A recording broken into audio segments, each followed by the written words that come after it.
Aujourd'hui, c'est vraiment pour nous, c'est un bon jour.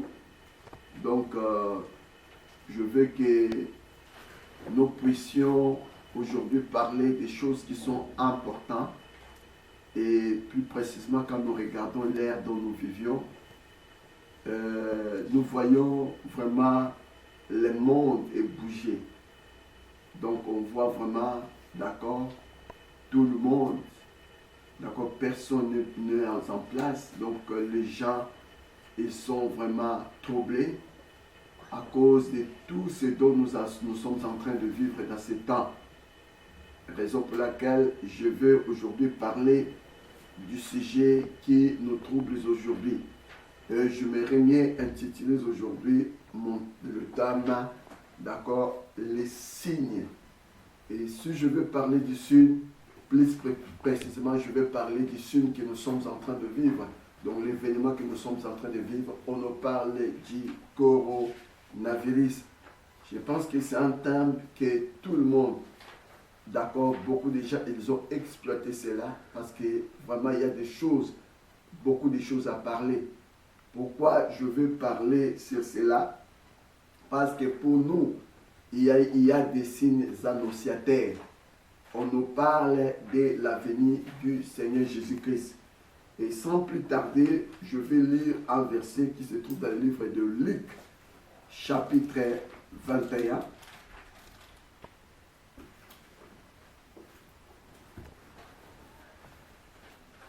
Et je vais commencer par le verset 5. Je lis au nom du Seigneur Jésus-Christ. Amen. Comme quelques-uns parlaient, excusez-moi, de belles pierres et des offrandes qui faisaient l'ornement du temple. Jésus dit, les jours viendront où de ceux que vous voyez, il ne restera pas pierre sur pierre qui ne soit renversé. Ils lui demandèrent, Maître, quand donc cela arrivera-t-il et quel signe connaîtra-t-on que ces choses vont arriver? Amen. Amen. Ici, nous avons vu des choses qui sont passées pendant les jours, d'accord, le jour du ministère de notre Seigneur Jésus-Christ, quand il était ici-bas étant la parole faite chair. Alors, qu'est-ce qui s'est passé?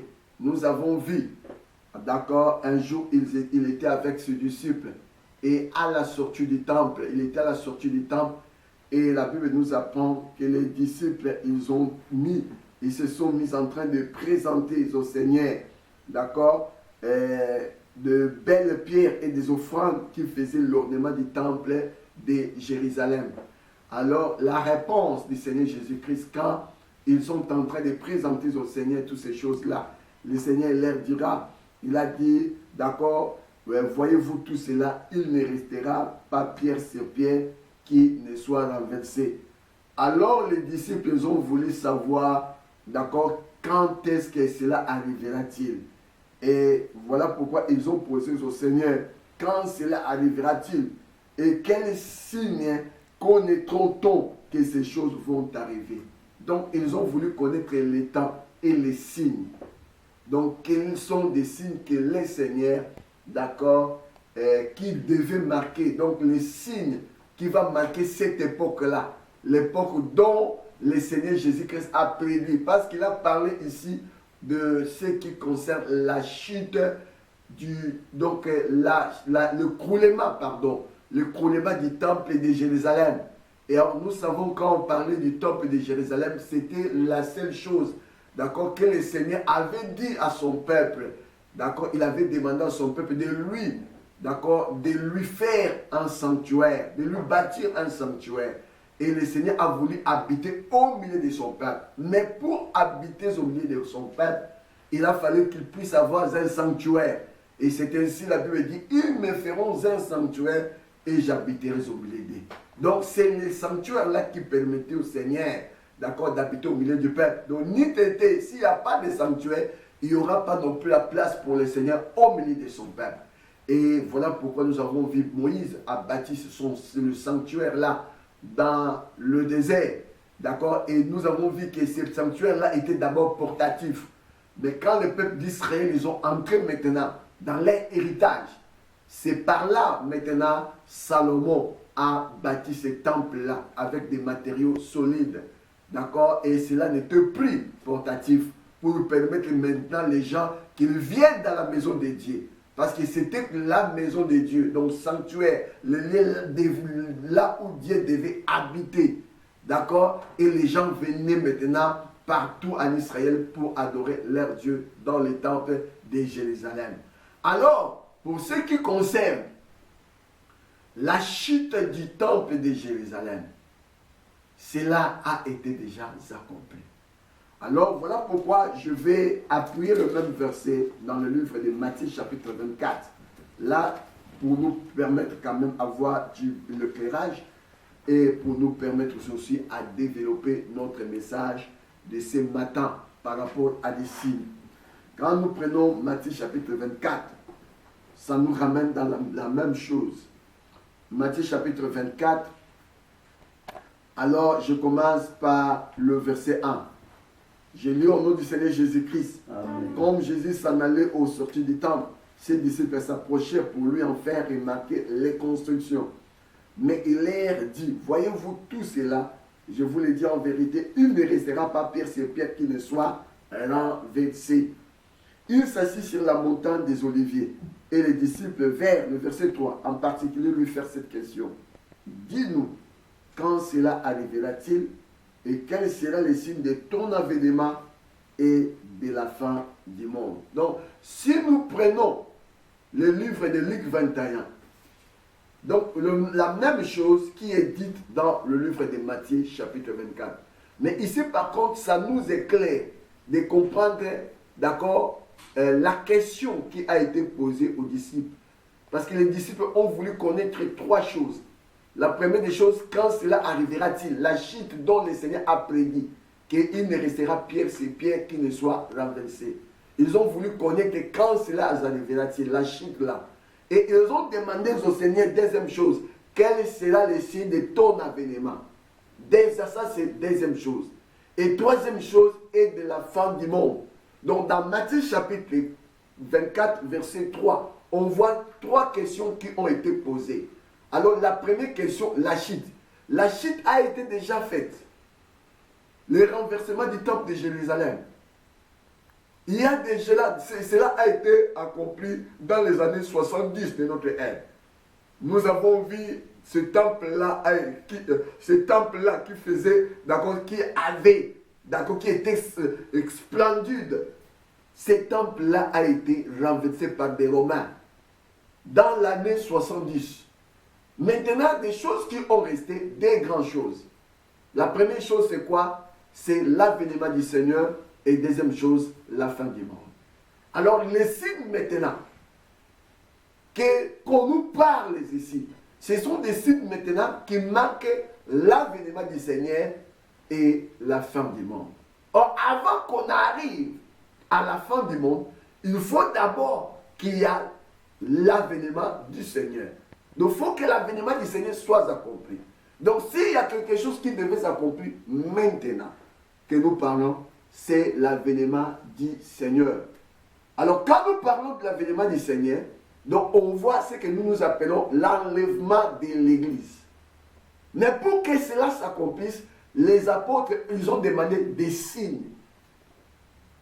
Des signes. Alors, le Seigneur maintenant, dans le verset 4, c'est par là qu'il a commencé à donner des signes.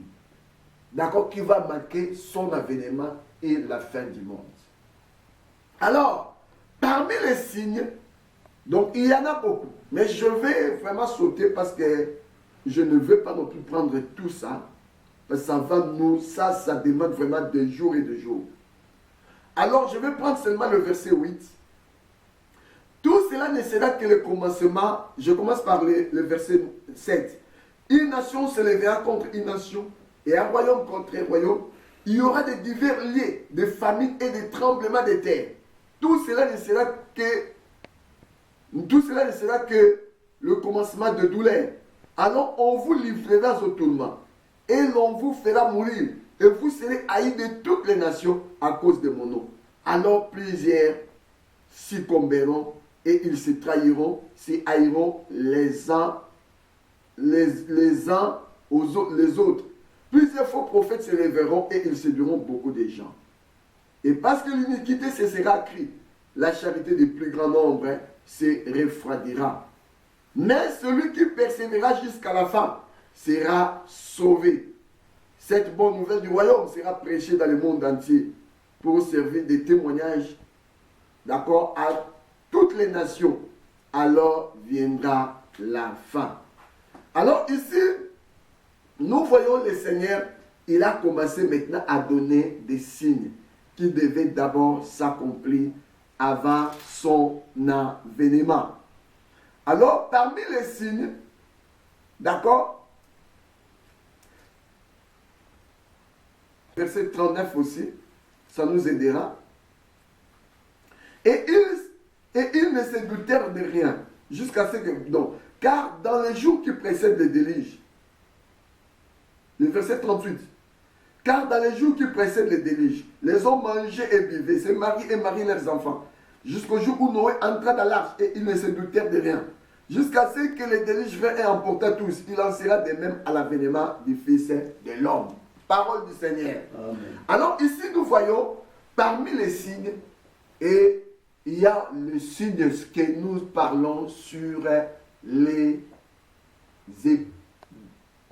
que nous appelons des pestes.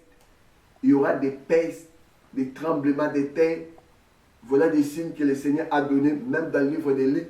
Nous les voyons, même dans le livre de Matthieu, chapitre 24. On nous parle des choses qui vont arriver, d'accord, avant l'avènement du Seigneur Jésus. Et aujourd'hui, nous voyons ce que nous parlons des coronavirus.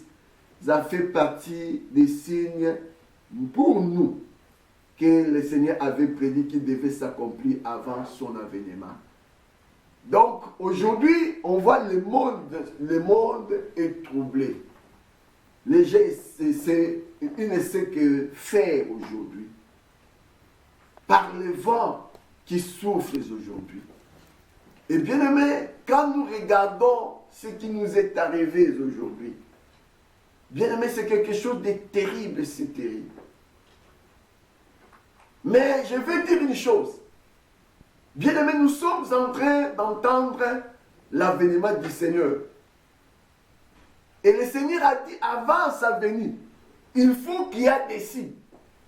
Et tous les signes que nous venons de lire ici, on voit tous les signes sont accomplis. Nous voyons des guerres, nous voyons des tremblements de terre, nous voyons des phénomènes terribles, des tsunamis. Hein? Nous voyons des torrents, des vents, des ouragans qui souffrent dans notre état. Donc il n'y a pas non plus quelque chose, bien aimé, d'accord, qui fait défaut parmi les signes dont le Seigneur avait prédit. Et aujourd'hui, on nous parle de la peste, de cette épidémie qui est en train de ravager le monde. Les gens, ils sont trouvés, les gens ne savent plus quoi faire.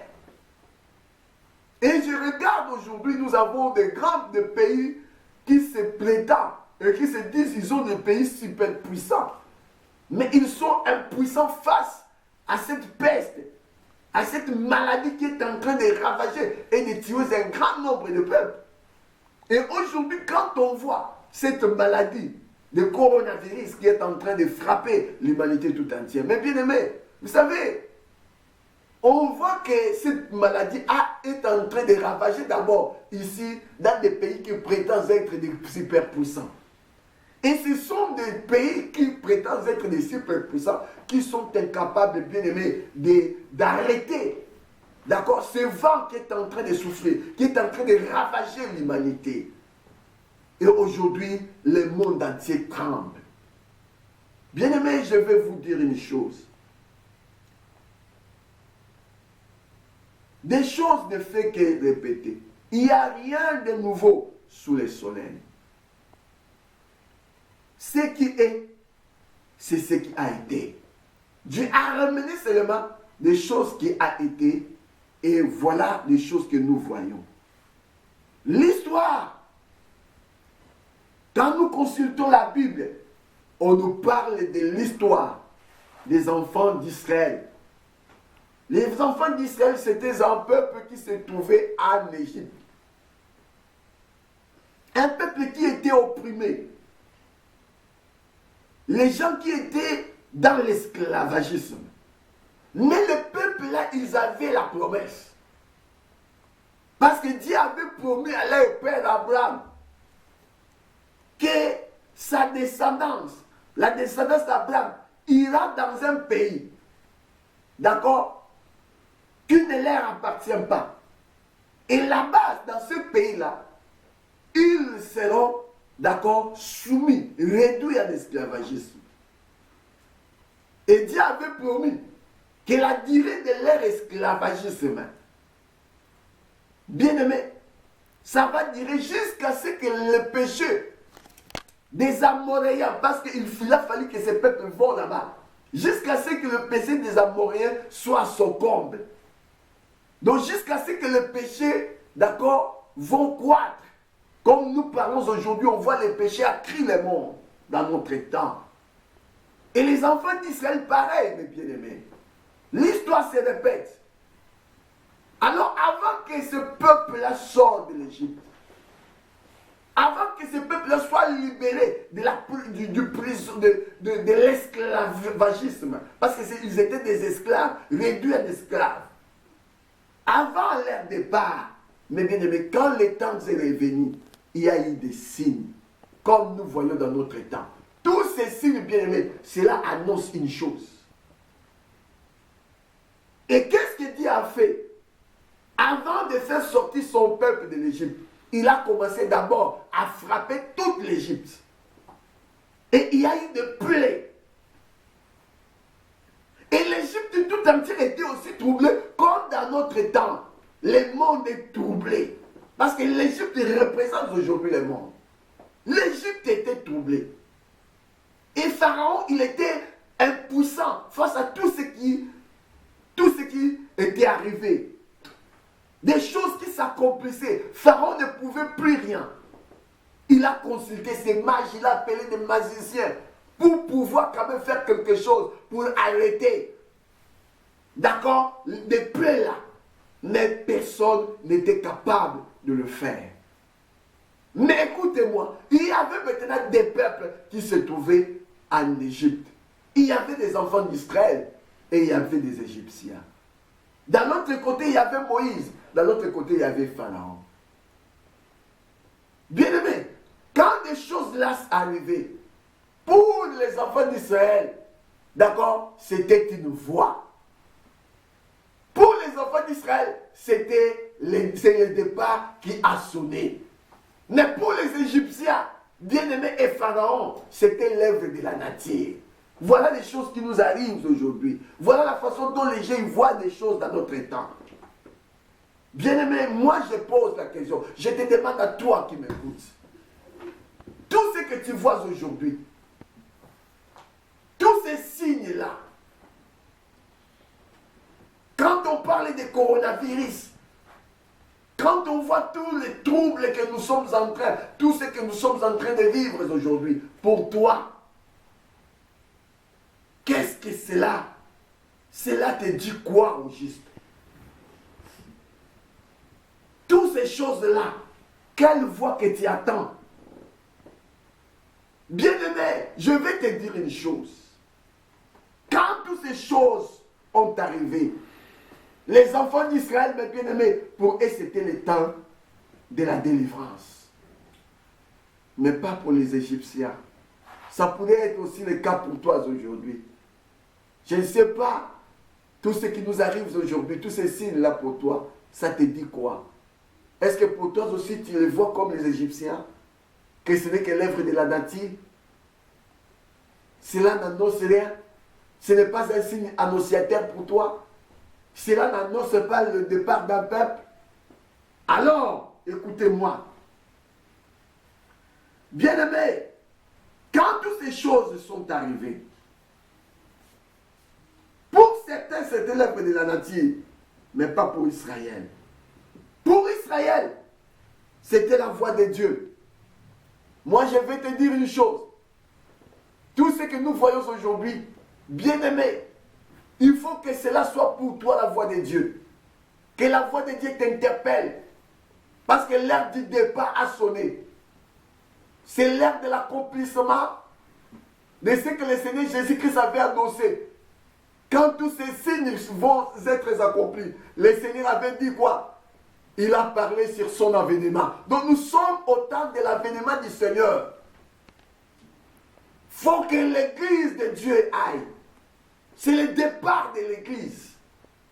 Pour toi étant un enfant de Dieu, bien-aimé, je veux que c'est tout ce qu'on voit aujourd'hui, tout ce que nous sommes en train, de vivre au quotidien, que cela soit pour toi le cri, un cri. Comme nous avons, la Bible nous parle dans Matthieu chapitre 25, on nous parle du cri de minuit. Il faut que cela soit pour toi le cri de minuit. Voilà pourquoi la Bible nous parle dans Matthieu chapitre 25.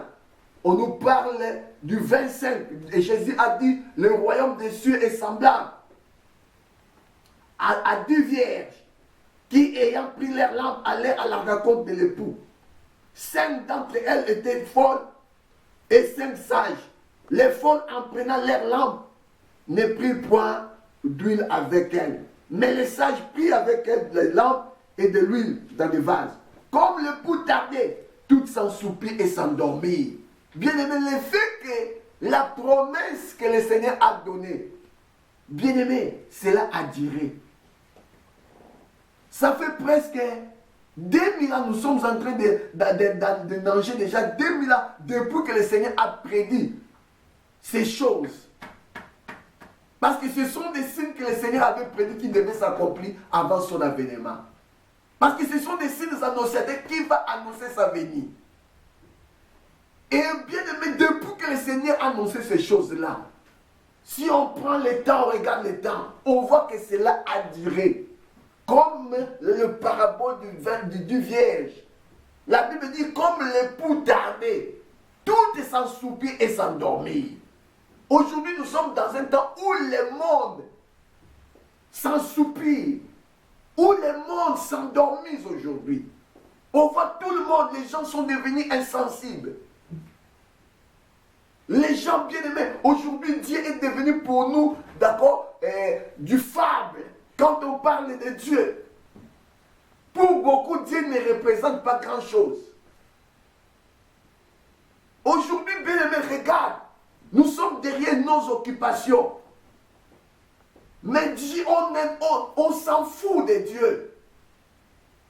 Regardez le monde à nous. Regardez nos pays à nous aujourd'hui. Nos gouvernements à nous. Ça prouve bien aimé qu'ils ont foulé aux pieds Dieu. Et aujourd'hui, Dieu n'intéresse personne. Le prévenez, regardez les lois qui nous ont mis aujourd'hui. Des pays qui prétendent être des super puissants. Et c'est eux qui ont commencé d'abord à mettre des lois. D'accord? Qui renversent toutes les lois de Dieu. Donc c'est eux qui ont commencé à fouler aux pieds la loi de Dieu. Donc pour dire à Dieu que nous ne reconnaissons, on ne te reconnaît pas. Tu n'es pas Dieu et tu n'existes pas. Raison pour laquelle, mes bien-aimés, regarde aujourd'hui, quand nous voyons dans nos pays à nous, des pays qui prétendent être des puissants, ils ont renversé la loi de Dieu. Aujourd'hui, regarde, il nous met des lois.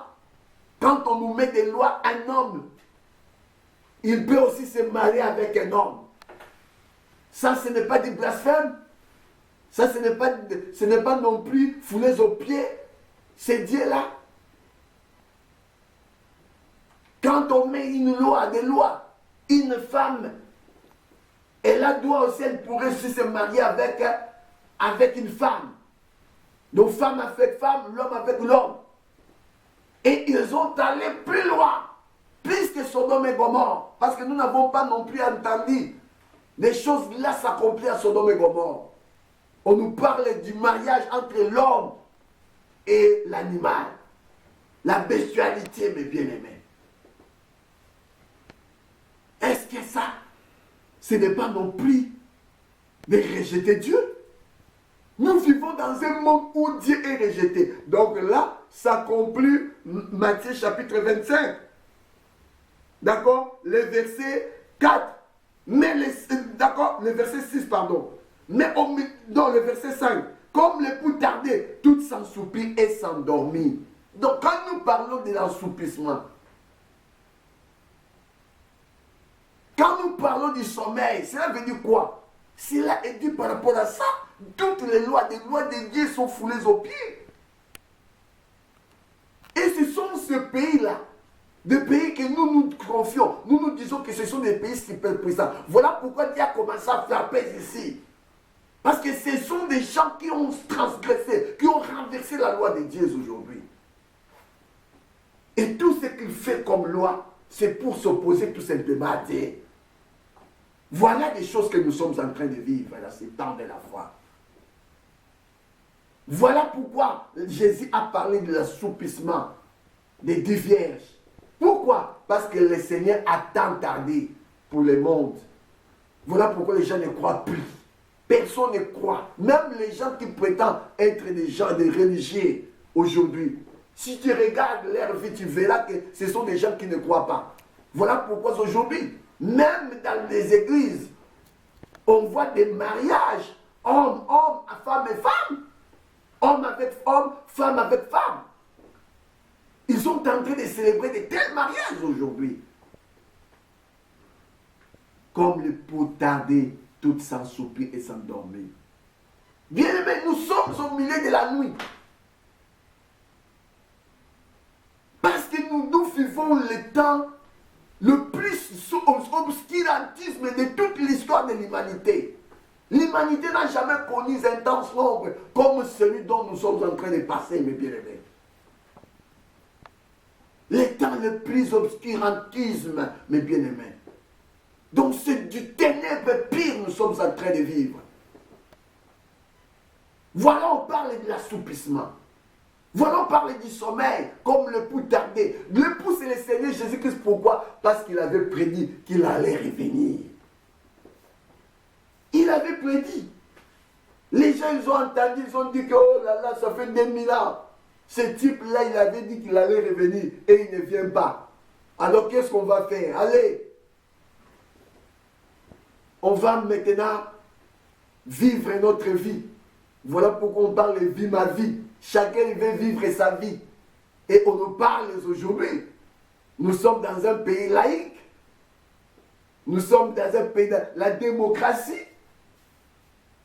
D'accord, la liberté d'expression. Et chacun de nous est libre aussi. Voilà pourquoi ils ont institué même le mariage de pédés, des homosexuels. Ils ont institué les mariages aujourd'hui. De la bestialité, les hommes avec des animaux. Bien aimé, c'est du crime contre Dieu. C'est du sacrilège. Voilà pourquoi je vais te dire à toi qui m'écoutes.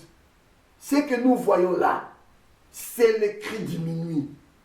La Bible dit comme le pou tardait, tout s'ensoupit et s'endormit. Mais au milieu de la nuit, on cria. Voici le cri. Voici le cri aujourd'hui. Les signes là. Pour nous, il faut que des signes là soient pour nous des cris.